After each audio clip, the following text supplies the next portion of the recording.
1000 रुपये में तो नहीं ना मैनेज होते जी सर, आपके पास कोई सरप्राइज़ भी है? 2-3 दिन बाद आप कोई वीडियो अपलोड करने वाले हैं। बिस्मिल्लाहिर्रहमानिर्रहीम, अस्सलाम वालेकुम नाजरीन, मैं हूं उज़मा और आप देख रहे हैं आपका चैनल स्ट्रॉन्ग उज़मा। नाजरीन, दुआ ज़हरा केस, इंशाल्लाह दुआ अपने वालिद को वापस ज़रूर मिलेगी। शाम का टाइम है, ये मेरी दिल से और एक माँ की दिल से दुआ है। दुआ ज़हरा का इंटरव्यू जिस लेडी ने लिया है उसके ऊपर अफसोस है कि वो एक लव स्टोरी का रंग दे रही है, और कुछ लोग कह रहे हैं लैला मजनू को ज़िंदा रहने दिया जाए, लोग पीछे हट जाएं। कमेंट्स बॉक्स के अंदर जब मैंने कमेंट्स पढ़े तो मेरे दिल के ऊपर एक ज़ख्म लगा है कि एक माँ कोर्ट के अंदर छोटी बच्ची उठाए बेहोश हो जाती है, गिरती है। बाप कैसे पिछले 2 माह से जलीलो ख्वार हो गया है, सड़कों के ऊपर उसकी ज़िंदगी हराम हो गई, अपनी 2 बेटियों को लेके परेशान, उनको साथ साथ घसीट रहा है। मीडिया को शर्म नहीं आती, अपना चूरन बेचने के लिए 13 से 14 साल की मोहब्बत को प्रमोट कर रहे हैं। और मैसेज क्या दे रही है लेडी कि 12 से 13 साल के बच्चे घर से भागें और शादियां कर लें। कौन सी तंजीमें प्रमोट कर रही हैं? पीछे मास्टरमाइंड कौन है? ज़हीर की टूटी हुई चप्पल और 150 की पैंट पहनने वाला, एक थप्पड़ की अगर उसको एक थप्पड़ लगे तो वो दोबारा कभी पानी ना मांगे। वो कह रहा है मैं 80,000 रुपये कमाता हूँ, 25 लोगों को कैसे लेके जाता है प्लेन के ऊपर। मेरे साथ फ़याज़ रामे साहब मौजूद हैं, जो पहले दिन से दुआ ज़हरा के केस वालिद साहब के साथ हैं और उनके केस को देख रहे हैं। हम इनसे बात करते हैं। 12 से 13 साल की बच्चियों को ट्रैप करना, फिर उनको लव मैरिज की शक्ल देना, ये कहाँ का इंसाफ है? इस्लाम में भी जायज़ नहीं है और कानून में भी जायज़ नहीं है। हम पूछते हैं कि सर अब ये केस का क्या होगा? क्या दुआ ज़हरा इंशाल्लाह अपने वालिदैन को वापस मिलेगी, या ये केस एक उलझ गया जैसे, यानी कि कहते हैं ना वो गन्ने जो होती हैं वो बन गई, उलझ गया केस। और इस केस को अब कहाँ तक कौन कहाँ लेके जा रहा है और इनके पास सरप्राइज़ क्या है? अस्सलाम वालेकुम। जी वालेकुम अस्सलाम। सर कैसे हैं आप? बिल्कुल ठीक मैडम। सबसे पहले तो आपको सल्यूट है, आप बड़े अच्छे इंसान हैं, बड़े सिंपल से एक हमारे लॉयर हैं जो माशाल्लाह के बगैर लालच के बड़ा अच्छा काम कर रहे हैं। आप मुझे ये बताएं कि ये जो गैंग है एक, जिन्होंने दुआ ज़हरा को पकड़ के सारा ये मामला किया हुआ है, मेडिकल होना चाहिए था कि दुआ ज़हरा के साथ अब तक कितना ड्रग्स दिया गया और उसके साथ क्या कुछ हो चुका है। इस चीज़ का मेडिकल नहीं हुआ। मेडिकल सिर्फ बर्थ सर्टिफिकेट को साइड पे रख के और एज के मतलब हुआ है। इसमें 2 चीज़ें हैं। सबसे पहली बात तो ये है कि कानून के मुताबिक जब 2 या 2 से ज़्यादा लोगों की असेंबलिंग होती है तो उसको हम गिरोह कहते हैं जी। और इस केस में 25 से ज़्यादा लोग गिरफ़्तार हुए, जिसमें से 2 अभी भी जेल में हैं और बाकी जो हैं वो डिस्चार्ज हो चुके हैं और कई जो हैं वो अभी तक मतलूब हैं। तो इसलिए हम इनको गैंग कहते हैं, पहली बात। दूसरी बात इसमें यह है कि 2 तरह का कानून है। सिंध मैरिज एक्ट के तहत 18 साल उम्र है शादी की, और चाइल्ड रेस्ट्रेंट मैरिज एक्ट जो पंजाब में लागू होता है उसके तहत है 16 साल उम्र। ये बच्ची दोनों म्यारों पे पूरी नहीं उतरती, दोनों तरह के म्यार पे पूरी नहीं उतरती। इसकी उम्र है 14 साल और उसके सिलसिले में जो इसका वालिद है, इस सिलसिले में उसके पास एक चेन ऑफ डॉक्यूमेंट्स मौजूद है। अपने निकाह, अपनी शादी से लेकर बच्ची का birth certificate, B form, passport, educational record, polio vaccine का रिकॉर्ड, कोरोना वैक्सीन का रिकॉर्ड, जितनी भी ज़रूरी चीज़ें हैं वो सारा रिकॉर्ड उसके पास एक ऑर्गेनाइज तरीके से मेंटेन है।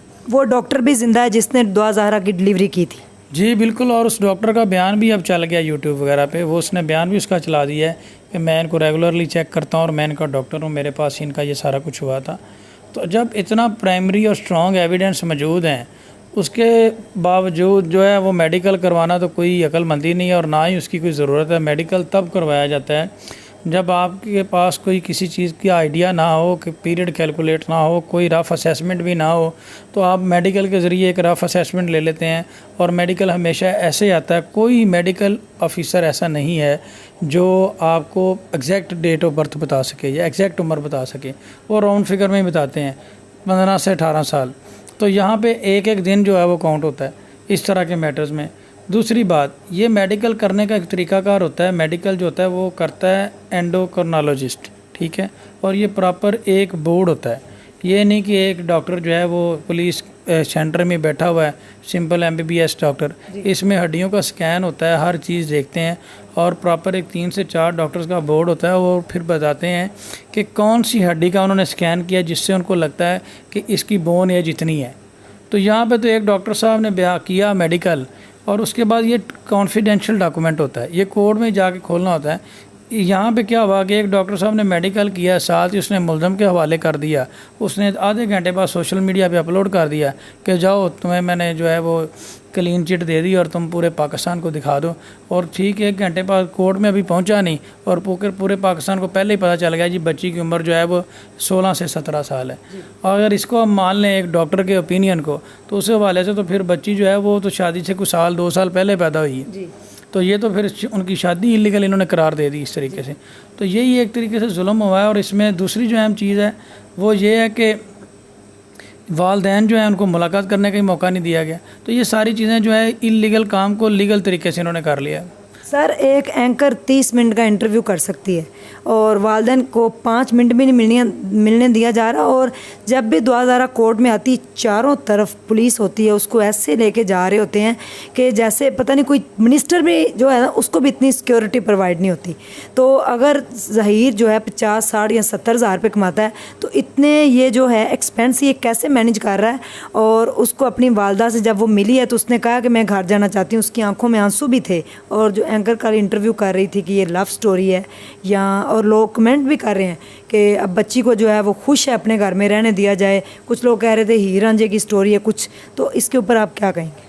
बेसिकली ये आजकल ना मॉडर्न टाइप ऑफ ऑफेंस है। ये एक नया तरीका कर जदीद दौर में जदीद तरीका जुर्म करने का। आजकल जो जुर्म है ना वो बच्चों और औरतों के ज़रिए करवाया जाता है। कल कलाम को कोई इस तरह का सीरियस ऑफेंस लग भी जाता है तो बच्चे को 1000 रेमडी है, वो जुवेनाइल उसका ट्रायल होगा और वो उसमें सज़ाए मौत तो उसको है ही नहीं, डेथ पेनल्टी तो है ही नहीं। इसलिए ये जो ज़हीर है ये तो सिर्फ एक डमी है। और इसके पीछे कौन लोग इतने ताकतवर हैं जो सिंध पुलिस और इस तरह के डिपार्टमेंट सारे जो हैं उसको मैनेज कर रहे हैं, बाई एयर इनके आने जाने के अखराजात वो अभी तक एक्सपोज नहीं हो सके। तो मेन ये जो बंदा है ये तो सिर्फ एक डमी है। और इसके पीछे अब 25 लोग जो हैं आपके सामने गिरफ़्तार हुए हैं और पूरा पाकिस्तान इन्होंने पूरे पाकिस्तान में इनके ठिकाने हैं जहाँ पे ये छुपते रहे और आईजी सिंध इनको ढूंढ नहीं सके और इसी वजह से उनको नौकरी से हाथ धोना पड़ा। और नए आईजी ने और पंजाब पुलिस और सिंध पुलिस की कोऑर्डिनेशन के साथ जो है ये गिरफ़्तार हुआ है। तो बात मकसद ये है कि इसमें कोई गैंग वाली तो बात अब रह नहीं गई और केस साबित करने वाली भी कोई बात नहीं रहेगी। ये सारी पिक्चर तो लोगों के सामने आ गई। अब मामला अदालतों के ऊपर है। अगर 14 साल की बच्ची का निकाह जायज़ था तो फिर ओसिफिकेशन टेस्ट क्यों कराया? बच्ची कहती है जनाब अगर मेडिकल को मान लिया जाए तो बच्ची ने तो निकाह में लिखवाया मेरी 18 साल उम्र है जी। और बयान में भी अदालत में कहा कि 17 से 18 साल है। तो फिर अदालत ने उसको रिलीज़ कैसे कर दिया? उसकी तो कोई स्टेटमेंट ही नहीं सही। बच्ची की किसी भी स्टेटमेंट को सच नहीं माना जा रहा। बिल्कुल उसकी स्टेटमेंट कोई है ही नहीं, किसी स्टेटमेंट पे वो क्लियर ही नहीं है। कोई एक स्टेटमेंट जो है या तो डॉक्यूमेंट्स गलत हैं या उसकी स्टेटमेंट सही है। जब वो कहती है मेरी 17 से 18 साल उम्र है तो फिर मेडिकल में भी 17 से 18 साल आनी चाहिए थी ना जी। कभी वो कहती 17 साल, कभी 18 साल और 14 साल और 16 साल, ये उलझ गया है। कभी 16 साल। बेसिकली जैसे उसको इंस्ट्रक्शन दी जा रही हैं वो वैसे मैनेज कर रही है। अब ये झूठ को सच करने की कोशिश कर रहे हैं जो इनसे हो नहीं रहा। डिपार्टमेंट के हवाले से तो इन्होंने मैनेज कर लिया लेकिन अब लोगों को इनको जवाब देना मुश्किल है। लोग हम इनसे जवाब ले रहे हैं तो वो जवाब देना इनको मुश्किल है। और जो आपने ये देखा है इंटरव्यू, ये तो एक प्लांटेड इंटरव्यू था। ये तो कई पीसों में कटा हुआ इंटरव्यू था और इसको जोड़ जोड़ के बनाया गया है। और बच्ची की जो बॉडी लैंग्वेज है वो उसका साथ ही नहीं दे रही। बच्ची से सवाल कुछ किया जा रहा है, जवाब कुछ दिया जा रहा है। और उसमें फिर ये कह रही है कि जी अब मैंने पाकिस्तान सारा घूम लिया और मैंने अब बाहर जाना है।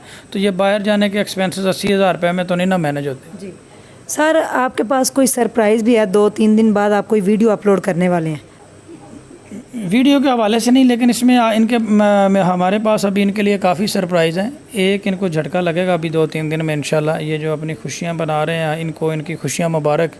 हम बड़े दिल से बर्दाश्त करते हैं, ऐसी कोई बात नहीं, हम करेंगे, इसमें कोई नहीं। लेकिन अभी हमारे पास एक तो इनके लिए सरप्राइज़ तो है, वो तो इनको वक्फे से जब कोई मरीज़ बीमार हो जाता है तो उसको ब्लड डोज देनी पड़ती है, वो हम देते रहेंगे और इसका इलाज करेंगे। और इस कैंसर को ख़त्म करने के लिए कुछ उज़्व जो ख़त्म करने पड़ते हैं वो भी हम करेंगे। तो इसका प्रॉपर इलाज करने के लिए वक्फे से हम डोज तो देते रहेंगे। लेकिन इसके 3 फोरम अभी हमारे पास मौजूद हैं। पहली बात, अभी तक FIR कैंसिल नहीं हुई। दूसरी बात, अभी तक ट्रायल कोर्ट ने इनको समन किया हुआ, वो नोटिस इनको आज जारी हो गए हैं। तीसरी बात, सुप्रीम कोर्ट में अपील फ़ाइल कर दी गई हुई है।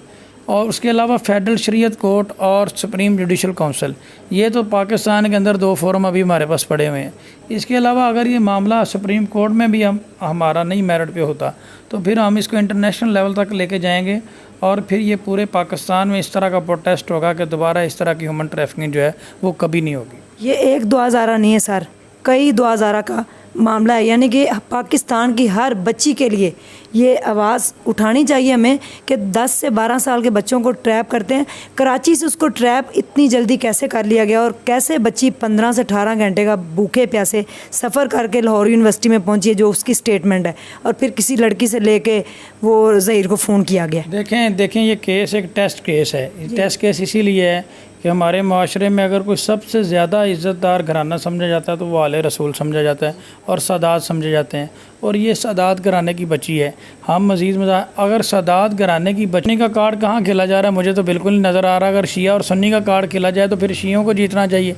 शियों तो बेचारे हर जगह पे उनको मार पड़ रही है, उनके साथ तो जुल्म हो रहा है, उनके साथ तो मुलाकात नहीं करवाने दी जा रही, तो शिया और सुन्नी कार्ड कहाँ खेला जा रहा है। ये तो बच्चियों का मामला है, इसमें शिया सुन्नी की कोई बात नहीं। इसमें हज़ारों लोग ऐसे हैं, वो जो सफ़ेद कमीज़ वाला बंदा था, जब उसके ख़िलाफ़ प्रोटेस्ट हुआ है तो वहाँ पे एक बंदा आ गया कि 3 बेटियाँ तो मेरी हैं जिनके इसने ज़िंदगी ख़राब की है इसी बंदे ने।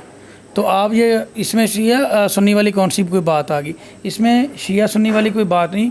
मेहदी साहब को जिस तरह से थ्रेट रिसीव हो रहे हैं, क्या पता वो रहे या ना रहे।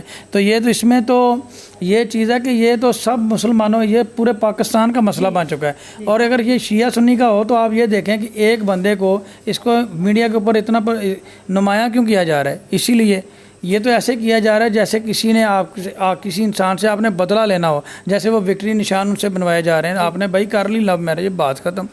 अब लेकिन इसका मकसद क्या है? जो 13-13, 12-12 साल की बच्चियां, उनको वर्गलाना फिसलाना, उनको ये मैसेज देना है कि जनाब पढ़ लिख के आपने क्या करना है, वालदैन का हुक्म मान के आपने क्या करना है, आप शादी करें, लव मैरिज करें, मेडिकल बनवाएं, यहाँ पे सब पॉसिबल है। बेसिकली ये जो यूथ है उसको एक ख़राब करने की इनकी साजिश है, और इस साजिश के पीछे जो भी है उसको इंशाल्लाह बेनकाब करेंगे और इनको कभी कामयाब नहीं होने देंगे। और इसमें इस हद तक ये प्रोटेस्ट चला जाएगा कि ये सोच नहीं सकेंगे इंशाल्लाह। कोई मैसेज देना चाहें सर? मैसेज इसमें यही है कि ये इसमें कोई शिया सुन्नी का मामला नहीं है, ये बहन बेटियों का मामला है और इज़्ज़त सबकी बराबर है, चाहे कोई शिया हो। अनफॉर्चुनेटली वो अगर शिया तो वो उनका एक अपना मसला है, ऐसा कोई मसला नहीं है। ये अब मैं तो शिया नहीं हूँ, मैं तो सुन्नी हूँ, तो हम क्यों सपोर्ट कर रहे हैं? हमारे भी घर में बहन बेटियाँ हैं, सारा कुछ। ये तो मुझे बहुत, बल्कि मुझे इस केस में शियों से ज़्यादा सुन्नियों के फ़ोन आए हैं जो ज़्यादातर इस केस में मसले हैं। तो ये कोई शिया सुन्नी वाला कोई मसला नहीं है। इसमें मैं यही करूँगा कि इस केस को जो है एक एग्जांपल बनाना चाहिए, क्योंकि अगर वालदैन की शिकस्त होती है तो ये सिर्फ मेहदी साहब की नहीं होगी, ये पूरे पाकिस्तान के वालदैन की शिकस्त होगी। और फिर ये वालदैन की एक रिट ख़त्म करने वाली बात है कि आप उनको उठा के रद्दी की टोकरी में फेंक दें और उनकी कोई अहमियत ही ना हो। तो ये ऐसा हम बिल्कुल भी नहीं होने चाहिए देंगे। मेरा मैसेज इसमें यही है कि लोग इस मामले में मायूस ना हो। जो मुश्किल रास्ता जो हक सच का होता है, मुनाफिक आदमी की कभी कोई दुश्मनी नहीं हुई, हमेशा सच्चाई के रास्ते में मुश्किलात आती हैं। और इस वक्त मेहदी साहब के सामने जो मुश्किलात हैं वो इसका यही मकसद है कि आगे जाके इसका कोई अच्छा सिला मिलने वाला है इंशाल्लाह। जी इंशाल्लाह। इंशाल्लाह हम दुआ ज़ारा के फ़ादर के साथ हैं और साथ खड़े रहेंगे। जहाँ तक भी मुमकिन हुआ एहतजाज भी करना पड़ा, लोगों को सड़कों पे भी निकलना पड़ा, दुआ ज़ारा इंशाल्लाह अपने फ़ादर से मिल के रहेगी। सर आप कराची जा रहे हैं? जी बिल्कुल, कराची में जा रहा हूँ, लेकिन अभी हम यहाँ पे रह के भी कुछ इस केस के हवाले से काम कर रहे हैं। तो सुप्रीम कोर्ट में अपील फ़ाइल करनी है। वो जैसे ही अपील तैयार है, वहाँ पे एक लेडी अपना लीगल टीम मौजूद है, वहाँ पे वो तैयार कर चुके हैं अपील वगैरह। जैसे ही मुझे फ़ोन आएगा तो मैं यहाँ से निकल जाऊँगा। अगर उनको मेरी ज़रूरत होगी वहाँ पे तो मैं यहाँ से निकल जाऊँगा। वैसे मुझे कल या परसों के दिन में एक मैसेज है, उन्होंने मुझे कहा कि अगर आपकी ज़रूरत हुई तो हम आपको बुला लेंगे इंशाल्लाह। जी पूरा पाकिस्तान जो है वो दुआ ज़ारा के फ़ादर के साथ नहीं बल्कि पूरी दुनिया खड़ी हो गई है इंशाल्लाह। इंशाल्लाह ये हम पाकिस्तान में नहीं होने देंगे कि हम 12 से 13 साल के बच्चों को ट्रैप करें और उनके साथ ज़बरदस्ती करें, ऐसा बिल्कुल भी नहीं चलेगा। इसी के साथ मुझे दीजिए इजाज़त। अपना ढेर सारा ख्याल रखिएगा। अल्लाह हाफिज़।